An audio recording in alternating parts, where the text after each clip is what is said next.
Kalau nanti sempat bubar koalisi ini, karena antara PKS dan Partai Demokrat sama-sama keras menjadikan cawapres dari partainya masing-masing, yang akan bertepuk tangan nanti adalah status quo.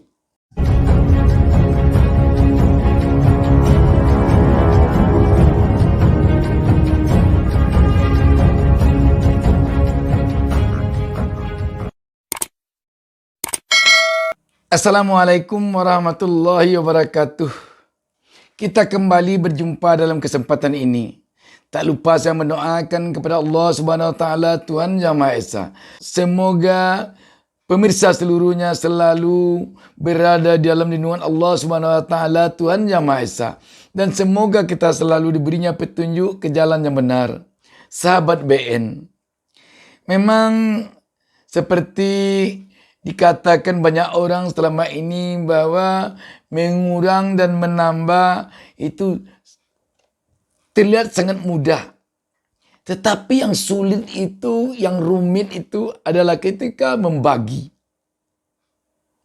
Demikian juga dengan apa yang terjadi pada fenomena menentukan siapa yang akan menjadi calon wakil presiden mendampingi Anies Baswedan sekarang ini. Apakah PKS yang akan memperoleh pembagian cawapres ataukah Partai Demokrat? Jadi memang ketika membagi ini rumit. Kenapa kita katakan rumit? Telah begini lama semenjak deklarasi Partai Nasdem mencalonkan Anies Baswedan sebagai bakal calon Presiden Republik Indonesia tahun 2024 dari Koalisi Perubahan, yang di dalamnya ada Partai Nasdem, Partai Demokrat, dan Partai PKS. Ketika terjadi upaya memutuskan pembagian kekuasaan, apakah Partai Nasdem yang akan memperoleh bagian sebagai cawapres menampingi Anies, ataukah PKS yang akan memperoleh bagian cawapresnya Anies? Sangat rumit kelihatannya, sangat sulit. Malah ada informasi yang mengatakan bisa-bisa nanti bubar koalisi perubahan ini kalau penentuan cawapres ini tidak kunjung juga putus antara Partai Demokrat dengan Partai PKS. Kalau nanti sempat bubar koalisi ini karena antara PKS dan Partai Demokrat sama-sama keras menjadikan cawapres dari partainya masing-masing, yang akan bertepuk tangan nanti adalah status quo. Sebab belum apa-apanya Koalisi Perubahan telah demikian menampakkan nafsu dalam perebutan kekuasaan. Apalagi kalau sudah jadi nanti. Kalau itu yang dihembuskan oleh lawan politiknya, maka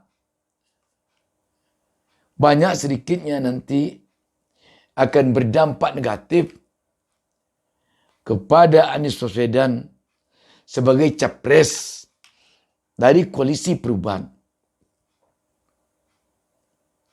Dengan demikian, agaknya akan lebih baik sesegera mungkin ketiga partai ini memutuskan dan mengumumkan siapa cawapres dari Anies Baswedan. Sebab semakin lama tertunda pengumuman cawapres pendamping Anies, maka opini akan semakin liar di tengah-tengah publik. Bisa-bisa nanti opini akan berkembang kepada hal yang tidak menguntungkan bagi koalisi perubahan ataupun bagi Anies sebagai orang yang muncul sebagai tokoh perubahan. Setiap hari kita melihat pemberitaan selalu berbagai ragam dari pihak koalisi perubahan, baik Partai Demokrat maupun Partai PKS ataupun Nasdem, selalu berupaya mengatakan sedikit lagi, tinggal lagi pengumuman. Tetapi orang yang di luar koalisi perubahan tentu akan melihat dari sisi lain. Bisa saja mereka mengatakan, beginilah contohnya rumitnya perebutan kekuasaan di tubuh koalisi perubahan. Padahal seharusnya koalisi perubahan dalam kondisi seperti sekarang ini tidak berpatokan kepada perebutan kekuasaan, perebutan jabatan, perebutan kursi, tetapi berpatokan kepada upaya untuk memberikan perubahan kepada yang lebih baik terhadap bangsa ini ke depan.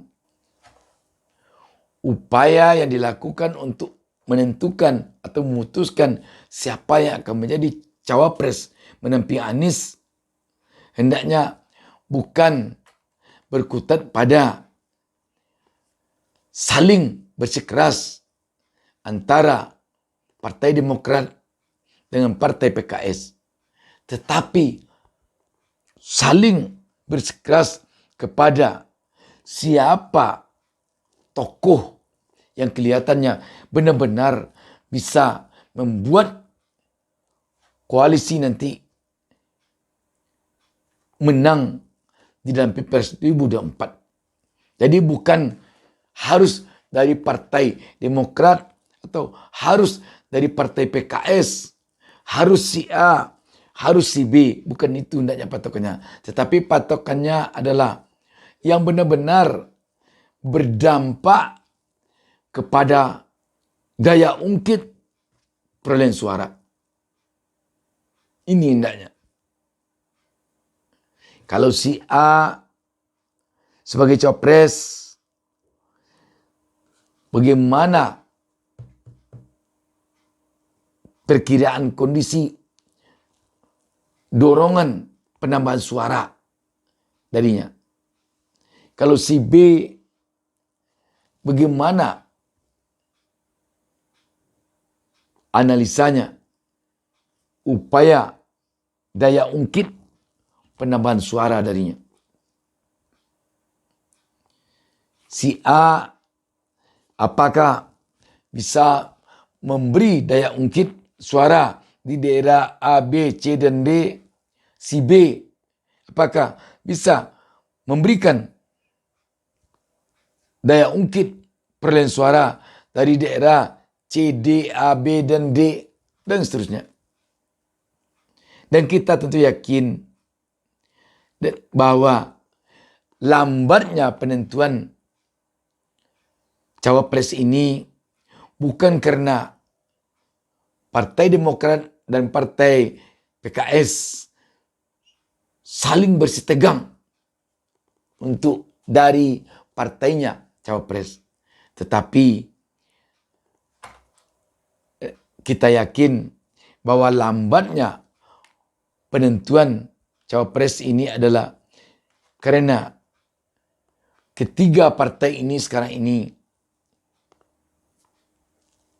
secara fokus, secara intens melakukan analisa, melakukan diskusi, melakukan perundingan tentang siapa di antara tokoh yang akan menjadi cawapres menampingi Anies nanti yang lebih besar daya ungkitnya terhadap penambahan perolehan suara pada Pilpres 2024 nanti. Sehingga pasangan Anies Baswedan dan cawapresnya mampu menjadi pasangan yang memenangkan Pilpres 2024 nanti. Dan mampu meyakinkan rakyat meyakinkan pemilih, meyakinkan publik bahwa koalisi perubahan yang mengusung Anies sebagai tokoh perubahan betul-betul menjadi sosok pembawa perubahan pada 5 tahun ke depan. Demikian. Wassalamualaikum warahmatullahi wabarakatuh. Jangan lupa subscribe.